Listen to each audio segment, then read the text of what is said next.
இது மகிமை நேரம். இயேசு கிறிஸ்துவின் மீதான நாமத்தினாலே இந்த வாரத்தின் இந்த இறுதி நாளுக்காக நான் தேவாதி தேவனை ஸ்தோத்தரிக்கின்றேன். இந்த வாரம் முழுவதுமாக நான் நம்முடைய பணியை நாம் எவ்வாறெல்லாம் செய்ய வேண்டும் என்று சொல்லி நாம் தியானித்து வருகின்றோம். இந்த கடைசி நாளிலே நாம் நம்முடைய பணியை நாம் எவ்வாறு செய்ய வேண்டுமாம், தெய்வ பயத்துடனே செய்ய வேண்டும் என்று சொல்லி நாம் வாசிக்கின்றோம். கொலோசேர் 3ஆம் அதிகாரம் 22ஆம் வசனத்தில் நாம் அதைத்தான் வாசிக்கின்றோம். நம்முடைய பணிகளை, நம்முடைய வேலையை நாம் தெய்வ பயத்தோடு நாம் செயல்படுத்த வேண்டும் என்று சொல்லி நாம் வாசிக்கின்றோம். நமக்கு கொடுக்கப்பட்ட பணி உலக பிரகாரமான பணியாக இருக்கலாம், அல்லது உன்னதத்திற்குரிய ஒரு ஊழியமாக இருக்கலாம். எப்படிப்பட்ட பணியாக இருந்தாலும் கூட நாம் தேவனுக்கு பயப்படுகிற பயத்தோடு அந்த பணியை நாம் செய்ய வேண்டும்.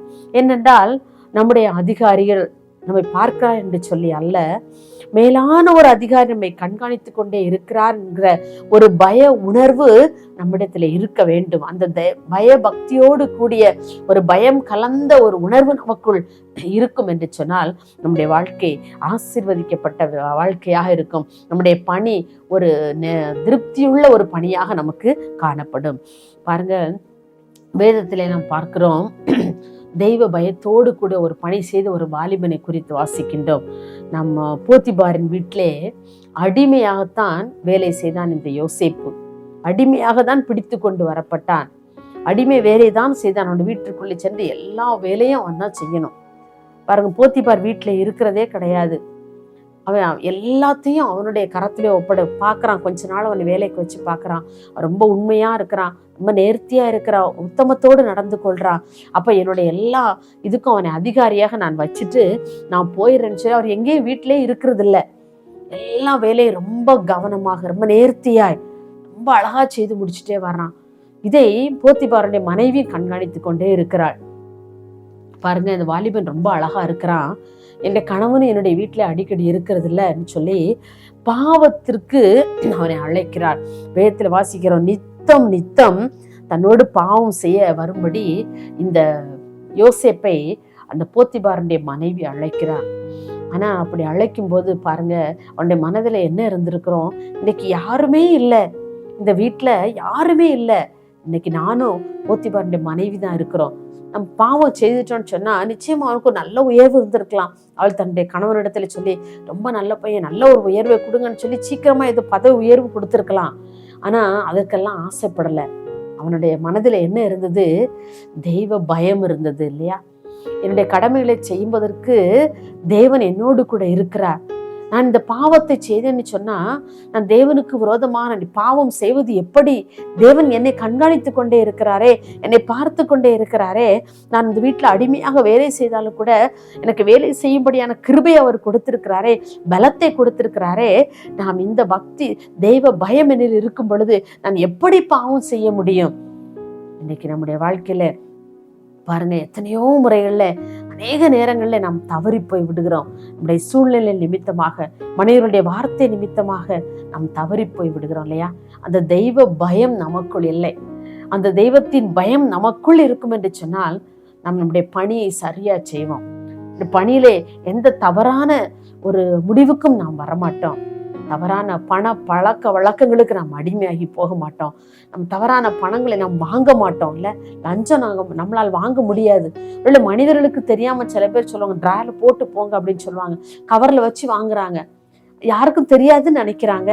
ஆனா யார் பார்த்துட்டு இருக்கிறா, நமக்கு மேலான ஒரு அதிகாரி நம்மை கண்காணித்து கொண்டு இருக்கிறாருங்கிற ஒரு பயம், தெய்வ பயம் நம்மிடத்திலே இல்லாததுனாலே நம்முடைய பணியிலே நாம் அப்படி தொய்வுள்ளவர்களாக நாம் போய் விடுகிறோம்.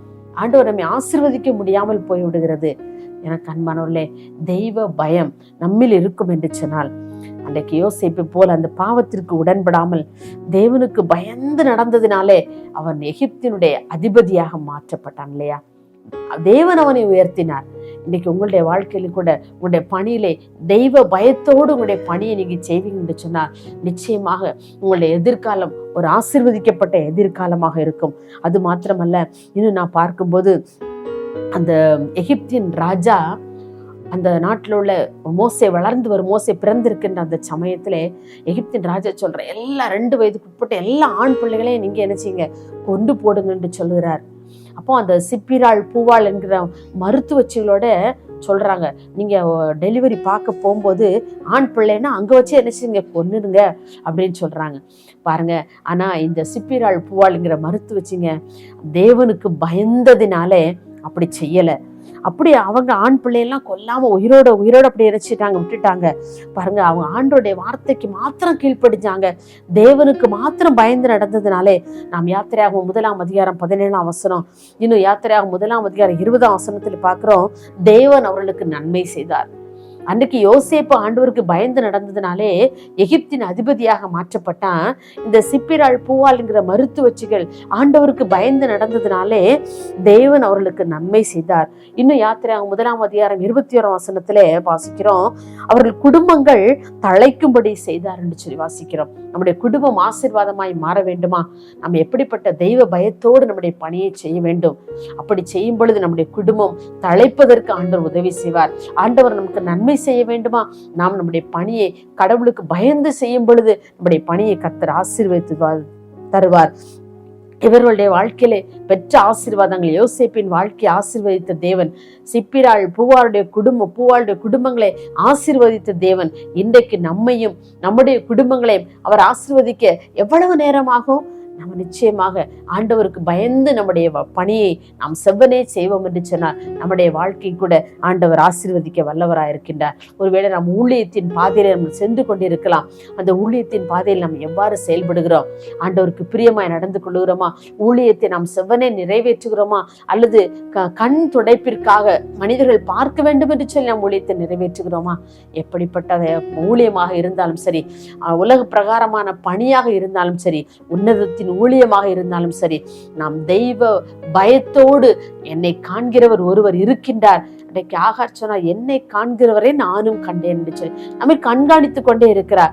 நம்மை ஒவ்வொரு நிமிஷமும் நம்மை பார்த்து கொண்டே இருக்கிறார். என் மகன் எங்க போறான், என்ன செய்ய போறாங்க, ஒவ்வொரு நிமிடமும் நம்மை கண்காணித்து கொண்டே இருக்கிற ஒரு தேவன் உண்டு. ஆமா, நான் அதை உணர்ந்தவர்களாக நாம் பயபக்தியோடு நாம் அவருடைய சமூகத்தில் நம்முடைய பணியை செய்யும் பொழுது ஆண்டவர் நம்முடைய வாழ்க்கையை அன்னைக்கு யோசேப்புக்கு கொடுத்த ஆசீர்வாதம், சிப்பிராள் பூவாள் என்கிற மருத்துவச்சுடைய குடும்பங்களை ஆசீர்வதித்த தேவன் இன்றைக்கு நம்மையும் நம்முடைய குடும்பங்களையும் ஆசீர்வதிப்பார், தழைக்க செய்வார் என்பதிலே சந்தேகமே இல்லை. அப்படிப்பட்ட கிருபையை தர நாம் ஜெபிப்போமா? எங்களை நேசிக்கிறீங்களா அன்புலே சாமி, இந்த அருமையான இறுதி நாளின் காலை வேளைக்காக உம்மை நன்றியோடு துதிக்கிறோம்ப்பா, உம்மை நாங்கள் ஸ்தோத்திரிக்கிறோம் ஐயா. ஆண்டவரே, இந்த வாரம் முழுவதுமாக நாங்கள் என்னுடைய கடமைகளை, எங்களுடைய பணியை நாங்கள் எவ்வாறு செய்து முடிக்க வேண்டும் என்று சொல்லி நாங்கள் தியானித்தோம் ஐயா. நாங்கள் தியானித்த ஒவ்வொரு ஆண்டவரை நாளிலும் கூட சாமி உடைய கிருபை எங்களோடு கூட இருந்து எங்களை பாதுகாத்த தயவிற்காக உமக்கு ஸ்தோத்திரம். என்னுடைய பணிகளை நாங்கள் செவ்வனே செய்யும்படியான கிருபை தந்ததற்காக ஸ்தோத்திரம். இந்த நாளிலும் கூட ஆண்டவரே, இந்த நாளிலே நாங்கள் தெய்வ பயத்தோடு எங்களுடைய பணியை செய்ய வேண்டும் என்று சொல்லி நாங்கள் தியானித்தோம் ஐயா.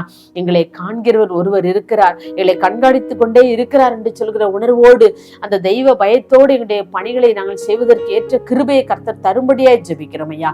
அப்படிப்பட்ட கிருபையை தந்து உடைய பிள்ளைகள் பணி செய்யற ஒவ்வொரு வேலையும் கர்த்தர் ஆசீர்வதித்து கொடுக்கும்படியாய் ஜெபிக்கிறோம். அவருடைய பணியிலே நல்ல உயர்வுகளை கர்த்தர் கட்டளையிடும்படியாய் ஜெபிக்கிறோம். அவருடைய குடும்பங்கள் தழைக்க கர்த்தர் உதவி செய்யும்படியாய் ஜெபிக்கிறோம். உடைய கரங்களிலே தாழ்த்தி கொடுக்கிறோம் இயேசுவின் நாமத்தில் பிதாவே, ஆமென்.